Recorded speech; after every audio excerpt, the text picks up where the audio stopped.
Hello friends, welcome to Sushma's craft and creation channel. Friends, आज हम traditional embroideries में Kasuti of Karnataka का एक और मोटिव सीखेंगे। मैंने पहले भी इसके 2 वीडियोस अपलोड किए हुए हैं, 103 और 97। उन दोनों में मैंने काफी इस स्टिच के बारे में डिटेलिंग की हुई है। आप उन वीडियोस को भी चेक कर सकते हैं। ये जो एम्ब्रॉयडरी है इसे हैंडवर्क ऑफ कॉटन थ्रेड्स बोलते हैं।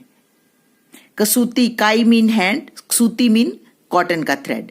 ये कॉटन के थ्रेड से ही वर्क होती है, लेकिन जैसे जैसे टाइम चेंज होता गया इसको सिल्क के ऊपर भी वर्क करना शुरू किया गया और इसके बहुत ही ब्यूटीफुल मोटिव्स बनते हैं। मैं आपको मोटिव भी बनाना सिखाऊंगी और इसको कैसे वर्क करते हैं वो भी सिखाऊंगी। बेसिकली इसके 4 स्टिचेस होते हैं, आपको पता ही है, जिसमें गव्यंती, मुर्गी, मेंथी और नेगी है। ऑलमोस्ट सभी रनिंग स्टिच ही हैं, तो आप उस वीडियो को जरूर चेक करें अगर आप इसके बारे में ज्यादा जानना चाहते हैं। आज मैं आपको बेसिकली इसी मोटिव के बारे में बताऊंगी। इसके मोटिव्स आप अपने हिसाब से कैसे भी बना सकते हैं। तो इसको बनाने के लिए ग्राफ पेपर का इस्तेमाल होता है, आप जैसे देख ही रहे हैं। अगर आपको ये मोटिव बनाने नहीं आते तो आप इसका स्क्रीनशॉट भी ले सकते हैं। इसको बनाने का बहुत ही सिंपल तरीका होता है। जैसा कि आप देख रहे हैं, ज्यादातर ज्योमेट्रिकल पैटर्न्स ही होते हैं। मैंने यहां से इस पैटर्न को शुरू किया। ये मैं 3 ब्लॉक्स लेके 3 स्ट्रेट स्टिचेस लिए, उसके बाद ये बड़ा डायमंड बनाया और उसके बाद ये साइड में ऐसे इसको वर्क किया। इसी तरीके से इसके चारों तरफ सबसे पहले ये डिजाइन बना लिया और इसके सेंटर में ये देखें ये डिजाइन है और इनके साथ यूं स्क्वायर्स बनाते हुए ये एक पैटर्न और उसको हम यहां से ऐसे बेंड किया और ये एक पैटर्न। इसी तरीके से आमने सामने ये पैटर्न बनाए। तो बहुत इजी पैटर्न है, अगर आप देखेंगे तो आराम से बना पाएंगे। इसको हम ट्रेसिंग पेपर पे उतार सकते हैं और उसके बाद कार्बन शीट की मदद से आप प्लेन क्लॉथ पे भी इसको वर्क कर सकते हैं। एक्चुअली ये एम्ब्रॉयडरी जो है बेसिकली काउंटेबल कॉटन पे होती है, जिसके स्ट्रैंड जो है वो काउंट हो सकें। लेकिन अगर आजकल जैसे फैशन है सिल्क पे करना या प्लेन क्लॉथ्स पे करना, उसको करने के लिए हमें यूं डिजाइन्स बनाने पड़ते हैं जो कि हम ग्राफ पेपर की मदद से बनाते हैं और फिर उसके बाद उसको प्लेन क्लॉथ के ऊपर ट्रांसफर कर लेते हैं। तो इसी तरीके से मैंने इसको इस क्लॉथ के ऊपर ट्रांसफर कर लिया है। जब आप ट्रांसफर करते हैं तो जहां पे ये पॉइंट्स होते हैं उनको आप थोड़ा सा हाईलाइट कर लें, प्रेस करके अपने पेन को या पेंसिल को दबाएं ताकि आपके पैटर्न्स जो हैं वो ज्योमेट्रिकल बने। मैं 046 नंबर के थ्रेड के साथ इसको वर्क कर रही हूं और 6 स्ट्रैंड से ही वर्क करूंगी ताकि मोटिव बोल्ड बने और आपको समझना इजी हो। 6 स्ट्रैंड्स हमने नीडल में ले ली हैं और एक तरफ गांठ लगा ली है। सेंटर से शुरू करेंगे इसी पॉइंट से। यहां पे ये 3 पॉइंट्स हैं, 1, 2 एंड 3। तो एक स्टैंड, एक पॉइंट पे हम नीडल को नीचे ले जाते हैं और रनिंग स्टिच करते हुए सेकंड पॉइंट से हम यूं नीडल को निकालते हैं और फिर हम इसको यहां से यूं नीचे ले जाते हैं। अब इस पैटर्न को हम इस तरीके से रोटेट करते हैं और यहां से इसको नीचे ऐसे, चूंकि रनिंग स्टिच है तो आप देखें एक स्टिच हम उठाते हैं और नेक्स्ट पॉइंट पे हम रनिंग स्टिच करते हुए अपनी नीडल को ले जाते हैं। चूंकि ये पैटर्न्स आगे पीछे दोनों तरफ एक जैसे बनते हैं, इसलिए हम इसको 2 बार थ्रेड को घुमाते हैं। अब देखिए हमने यहां पे इसको फिनिश किया, अब वापस हमने जाना है इसी पॉइंट पे। तो इस पॉइंट पे जाने के लिए फिर से वापस हम इसी जगह पे आएंगे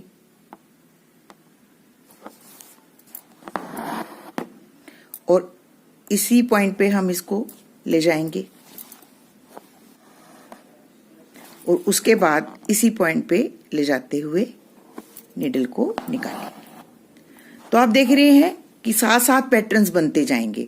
आपने सिर्फ एक ही मेथड अपनाना है, एक स्टिच को हमने यूं रनिंग स्टिच के साथ आगे ऐसे ले जाना है। अब इसी तरीके से हम इधर जाएंगे, यहां जाएंगे तो इस वाले पैटर्न को भी बनाते जाएंगे जैसे हमने पहले बनाया। ये देखें,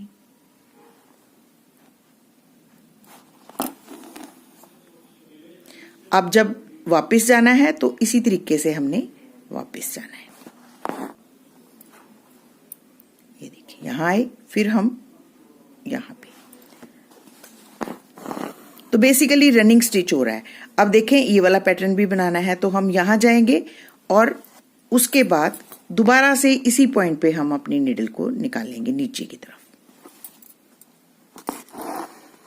अभी हमारा ये हाफ पैटर्न बन रहा है, हाफ हमारा बाद में बनेगा। ये देखें, अब इधर इस तरफ जाएंगे तो ये वाला मोटिव बनाएंगे, फिर यहाँ पे ऐसे करके हम इसको बनाते जाएंगे। अब यहां से हमने नीडल निकाली तो इस तरफ चलेंगे ऐसे,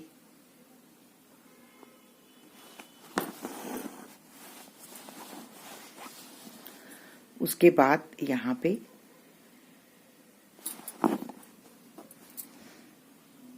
और फिर उसके बाद वापस जाएंगे। आई होप आपको अच्छे से क्लियर हो रहा है कि ये किस तरीके से वर्क कर रहे हैं हम।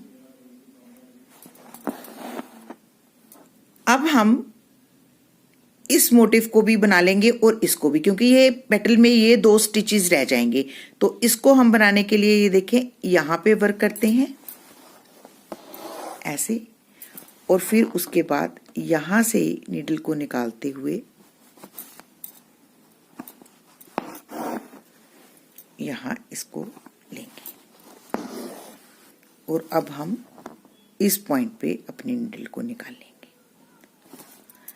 आप देख रहे हैं कि हर स्टिच जो है वो एक बार ही घूम रहा है। आप इस तरफ भी देख सकते हैं, ये सेम बन रहा है। इसको बनाना थोड़ा सा टिकलिश इसलिए है कि हमारा जो मोटिव है वो दोनों तरफ से एक जैसा आना चाहिए। ये देखिए, ये डबल रनिंग स्टिच होते हैं, आगे पीछे किए जाते हैं ताकि आगे और पीछे दोनों तरफ एक जैसे ही मोटिव बने। आप देख सकते हैं मैं बिल्कुल एक स्टिच को छोड़ के दूसरे स्टिच पे नीडल को निकालती हूं और फिर ऐसे स्टिच लेती हूं।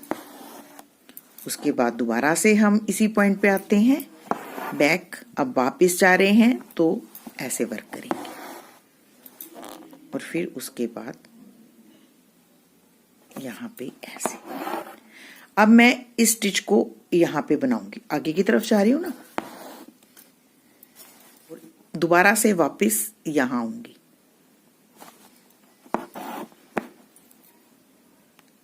यहां पे और फिर इधर ले जाते हुए यहां पे और फिर यहां पे। अब स्टिचेस लेने का मेरा ढंग देखेंगे तो आपको समझ आ जाएगा कि ये मैं किस तरीके से वर्क करती हूं। ये पूरी पेटल हमारी बन गई।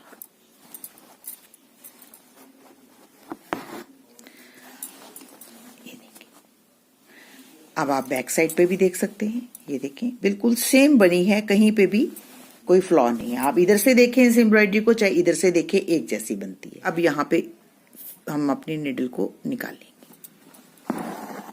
अब इस तरफ जाएंगे तो सेम उसी तरीके से वर्क करेंगे जैसे हमने पहली पेटल को बनाया है। ये देखिए, अब इस तरफ जाएंगे तो सेम इसी तरीके से हम ये वाला पोर्शन बना लेंगे, फिर उसके बाद ये और उसके बाद ये। अब देखिए यहाँ पे वर्क करते हुए मेरा यहाँ पे थ्रेड फिनिश हो गया, तो नया थ्रेड अटैच करने का भी एक ढंग है। ये देखें यहाँ पे मैंने इसको फिनिश किया था थ्रेड को, इसी पॉइंट पे मैं थ्रेड को अटैच करूंगी, क्योंकि अगर हम आगे पीछे अटैच करेंगे तो स्टिच मिस हो जाएगा। ये देखें इस तरीके से।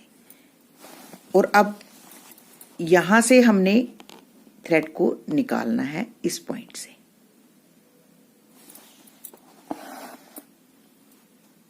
और रनिंग स्टिच उसी तरीके से। अगर आपको समझ ना आए तो आप पीछे से भी चेक कर सकते हैं कि आपका मोटिव ठीक आ रहा है। कोई भी स्टिच एक ही पॉइंट पे डबल नहीं होना चाहिए। अगर आपका स्टिच डबल आ जाता है तो इसका मतलब आप गलत तरीके से वर्क कर रहे हैं। ये देखिए, तो ये हमारा एक पैटर्न जो है वो बिल्कुल कंप्लीट हो गया है। अब इसको पीछे की तरफ से देख सकते हैं। ये देखें हमारा ये पैटर्न बिल्कुल यहां फिनिश करेंगे, तो यहां से शुरू किया था वहीं पे हम इसको निकालेंगे, तो आगे पीछे दोनों तरफ हमारा पैटर्न जो है बिल्कुल एक जैसा बनेगा। अब हम इस पॉइंट पे जाएंगे, इतना सा डबल हमें करना पड़ेगा क्योंकि हमें ये मोटिव अब बनाना है। तो इसको बनाने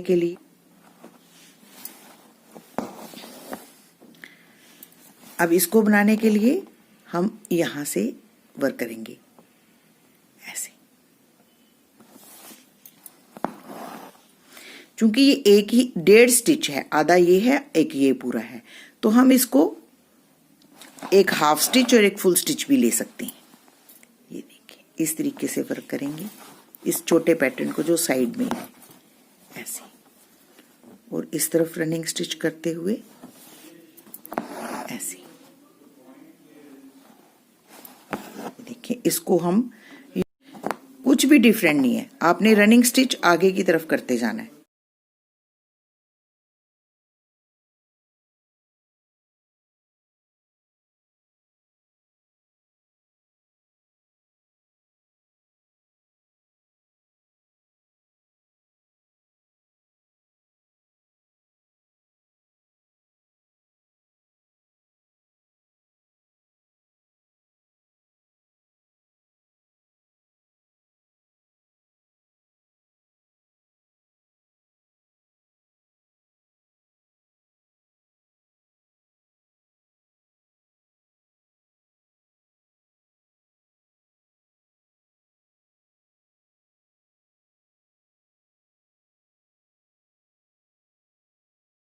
यहाँ पे और यहाँ,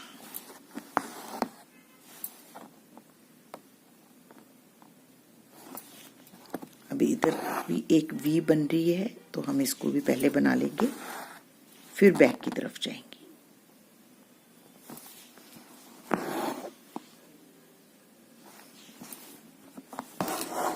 अब ये पूरा पैटर्न बना के देख ले, अगर आपका पैटर्न ठीक बना है तो ठीक है, अदरवाइज आप इसको दोबारा से भी ठीक कर सकते हैं।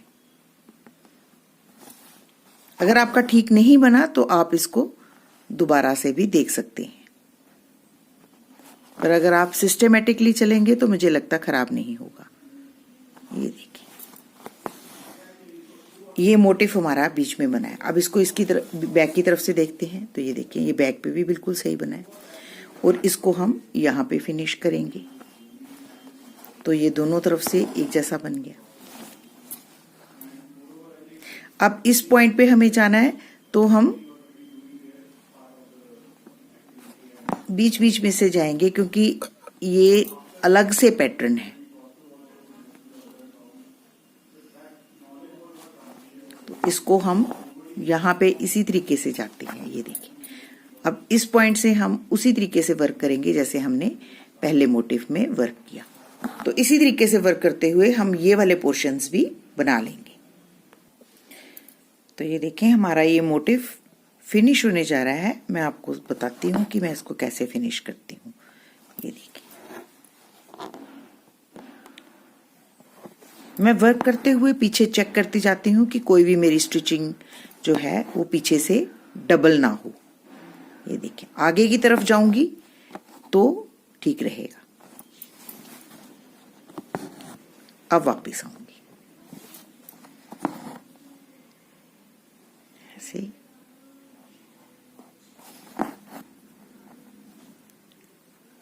अब इस पॉइंट पे ये वाला मोटिव फिनिश करूंगी और इस तरफ ये नीडल निकालते हुए यहाँ पे स्टिचेस उसी जगह पे लेने हैं, यहाँ पे बैक पे नहीं है। ये देखिए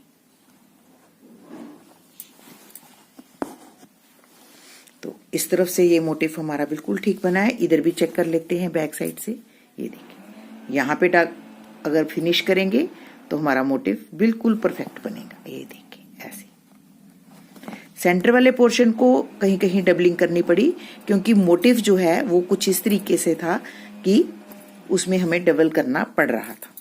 तो यहां से हम ट्रिम कर लेंगे। तो आप देख सकते हैं ये मोटिव इस तरफ से और बैक साइड से दोनों तरफ से एक जैसा बना है। आप ऐसे मोटिव कहीं पे भी इम्बेलिश कर सकते हैं। इवन आप अपनी कुर्तीज के बॉर्डर्स पे बना सकते हैं, सेंटर लाइन पे बना सकते हैं।